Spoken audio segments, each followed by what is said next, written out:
Hey everybody, happy Sunday. This afternoon's topic is about making love. Are you making love or are you screwing?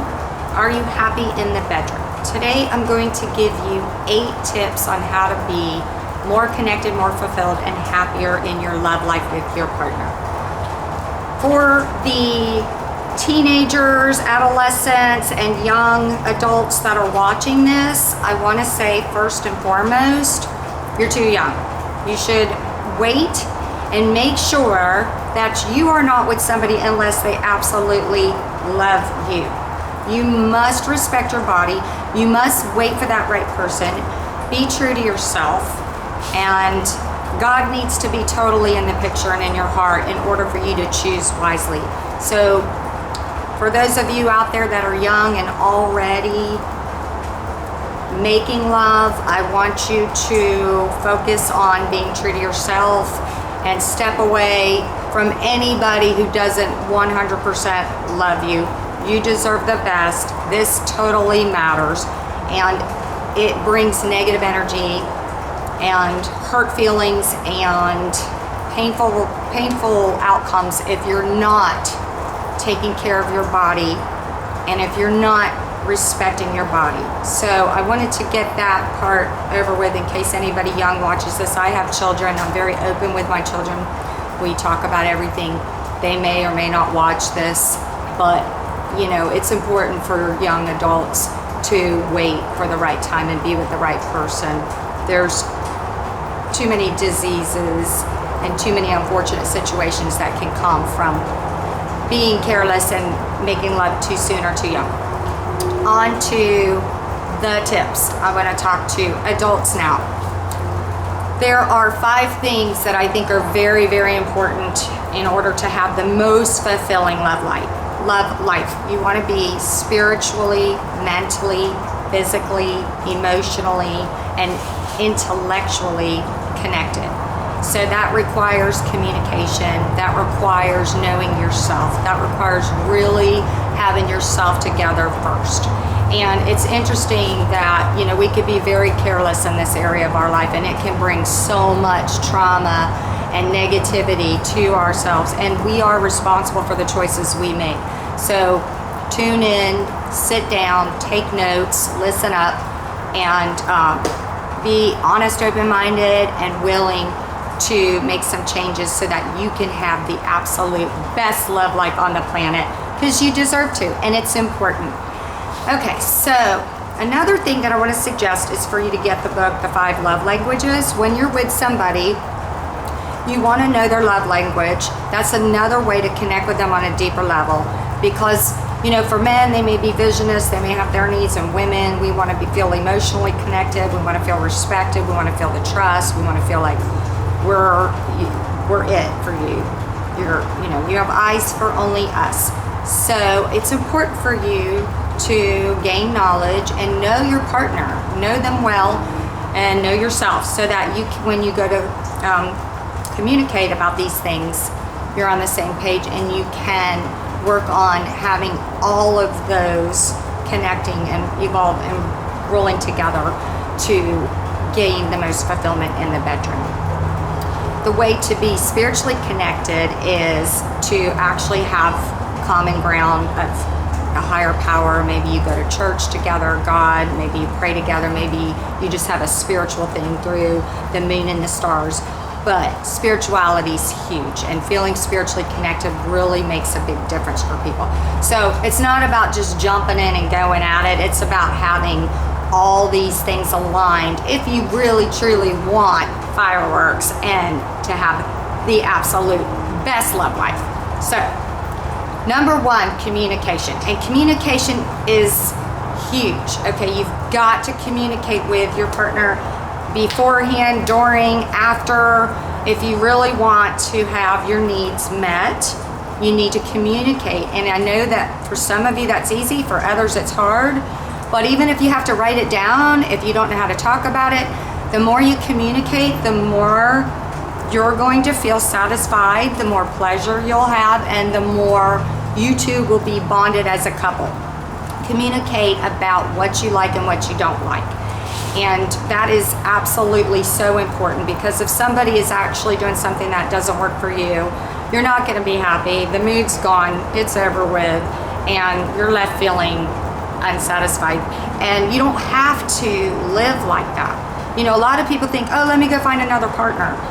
Let me go find somebody else. No, you just need to work together, communicate, and get to know each other, and then respect what the person says. If you have communicated to somebody and they are still continuing to do things you don't like, then that's a whole nother ball game, and they may not be your soulmate, and they may not be worth your while.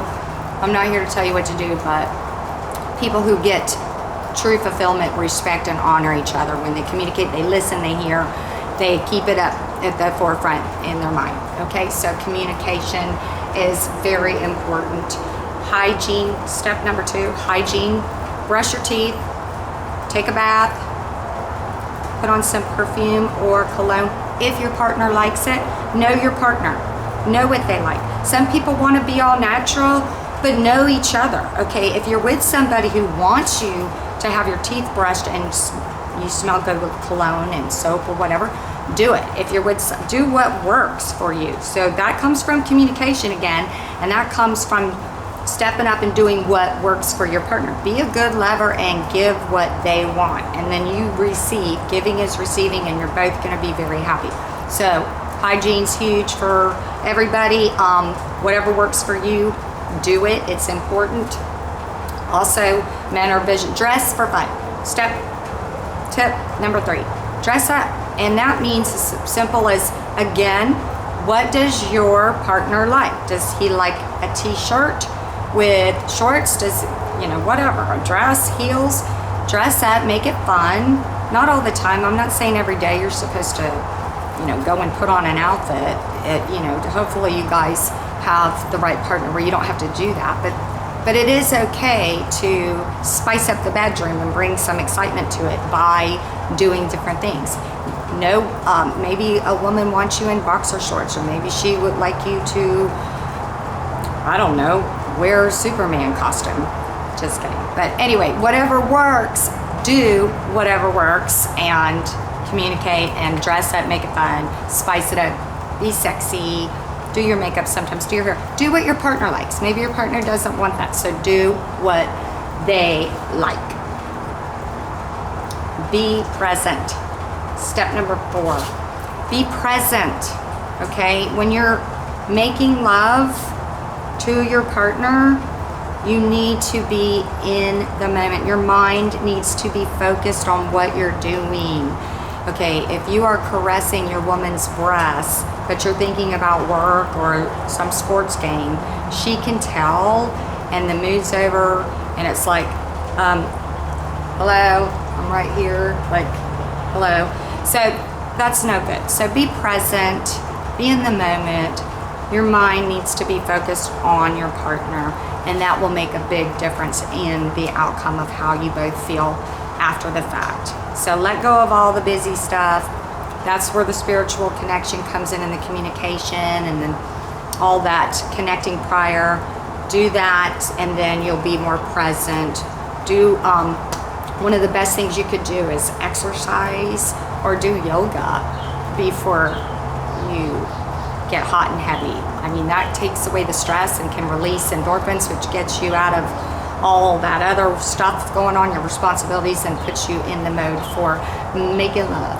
And when I say, are you making love or screwing, why I say that is because there's no comparison.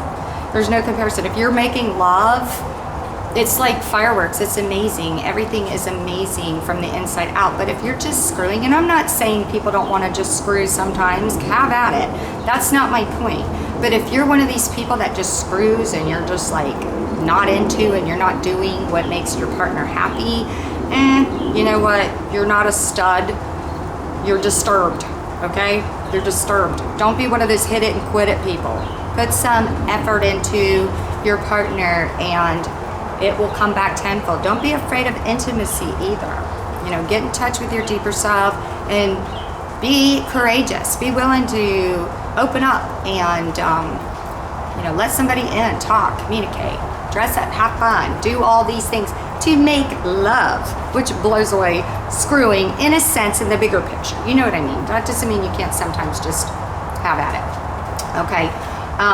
Foreplay, step number 5, foreplay. Now, foreplay is all kinds of things. It could be maybe going out to dinner beforehand, whatever floats your boat, going for a walk on the beach, connecting. Connecting is foreplay. But there's also so many other things going on there that people just kind of skip right over and forget. And I'm going to tell you right now, you know, if it's been a while and you haven't been giving the attention to your love life that it deserves, focus on some foreplay. Touch everywhere. Don't just like be one of these that goes right for the breasts or the area, the private, you know, go and touch the wrists and the hands and the arm from head to toe. Touch the entire body. Know your partner. She's got sweet spots. He's got sweet spots. Touch those spots. Lick those spots. Squeeze them. Do what works, okay? If somebody says, ow, that's too rough, stop doing it like that. Focus, unless he cheats on you, then like squeeze it, jerk it. No, I'm just kidding. I'm not telling you what to do there. So, those are kiss for hours. Kiss. Learn how to kiss. Okay, learn how to kiss. There's a way. There's an art to this stuff. There's an art to oral sex. Study up. Learn techniques.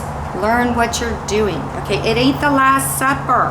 So slow down. Or again, know your partner, do what they like. I'm not telling you what your partner likes.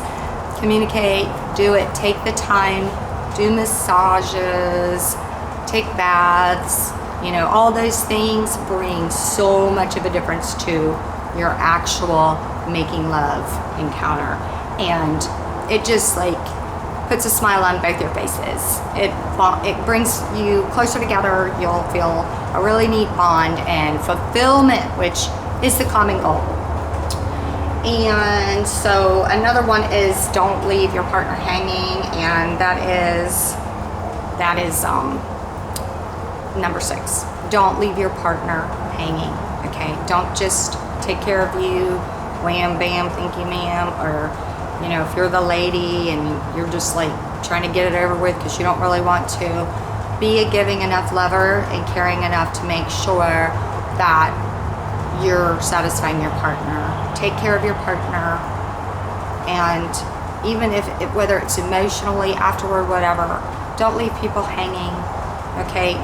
Be loving and be connected, be present, and then the best comes back to you. If you want to be one of those shallow type, all about yourself type lovers, or if you are, you know, using your body to gain something for yourself, you're screwing yourself. Speaking of screwing, you're screwing you, because that will come back to you tenfold. And number 7 is that afterwards you want to know what your partner likes. Some people want to cuddle, some people want space, some people, you know, want to talk, and have enough respect to take care of the after the love making. Make sure that everybody's happy, make sure that they're feeling like you cared.